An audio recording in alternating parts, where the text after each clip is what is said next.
Hey there Titans, welcome to FormTitan Basics. In this video I'll show you our new behavior for simple elements. So our new behavior is floating labels, and I'll show you in a second what this does. Let's just first see our regular behavior. So we have here a bunch of elements, a couple of text boxes, an email field, a URL field, and a number.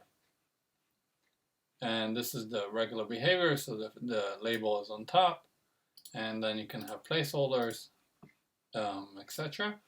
Let's take a look at our floating labels. So I'll head over to the form style and tick the floating label, and now watch what this does. It moves the label within the element. So if I'll save this and head back to my form, we will see our label within the element. So once I click it, the label will float to the top. Now, with this, you could still obviously use the placeholder.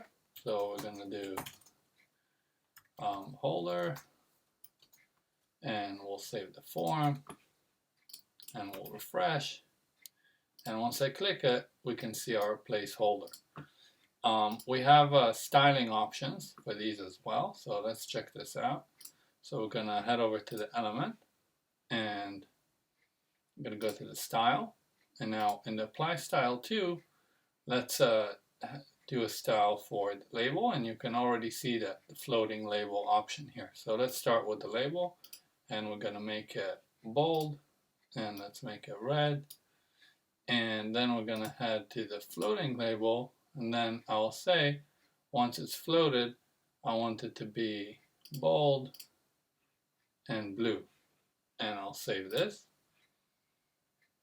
And let's refresh our form so we can see it's bold and red, and once I'll click it, then it will be bold and blue once it goes to the floating. So you can control, you have a full control of how your floating label is styled. You can style the floating labels in the form settings as well, so it will apply to all of them unless you override it with every single element.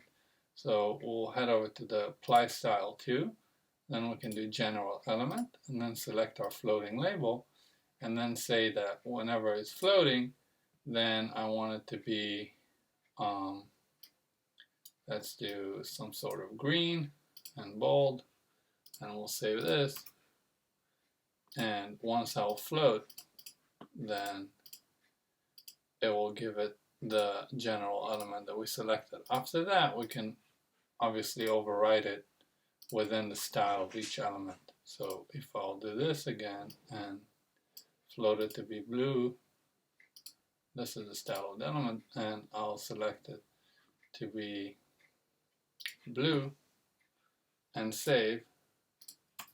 So this floating label will be blue, and that guy will be yellow or green, whatever this is. And this is how it's done.